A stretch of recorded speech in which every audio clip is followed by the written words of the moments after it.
So I'm from Seeing Birmingham magazine. I wanted to ask you a few questions. First one, who or what inspires your music? Life and other music, you know, life, music, reading, experiences.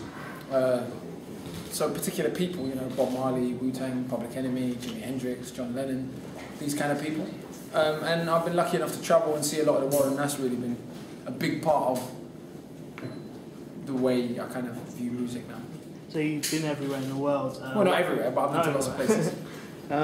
Where was one of your favourite places to perform?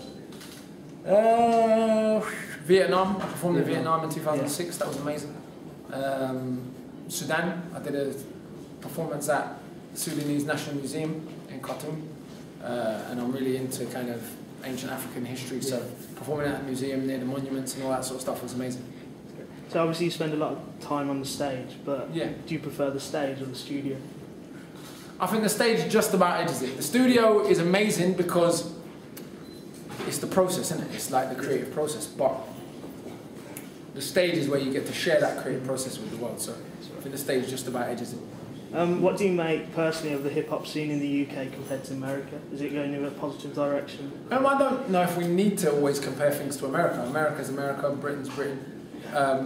The American hip-hop scene isn't the yardstick by which you have to measure everything else. Certainly the main pioneers of hip-hop music, and certainly most of my favourite MCs happen to have come from America. But America's a very different country with a very different setup, so I think we kind of got to have our own identity and look at the scene for what it is here. And I think there's some positives, there's some negatives as always. You know, we live in a country where the music industry is committed to promoting a particular set of stereotypes generally. And I'm under no illusions about that. I've made the decision to not fit in with that. We just have to understand that. Yeah. And so within hip-hop music, that affects the way in which hip-hop music is marketed. So yourself, you've been in the music game for a long time. Where do you see yourself in 5 years? Will you still be in music, or do you want to try something different? Yeah, I'll still be in music, but you know, I'm doing a bit of writing, you know. But music is something I'll always do.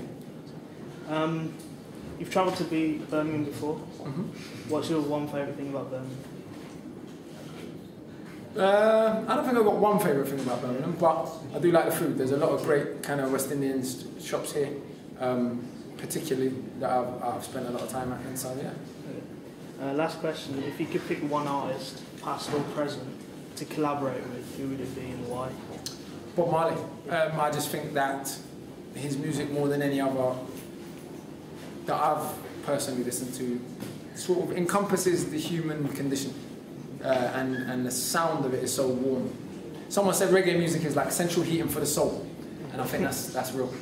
Can we just get a shout out for Seeing Birmingham magazine? Yeah. What's going on, people? This is Akala. Big shout out to Seeing Birmingham magazine. Big up.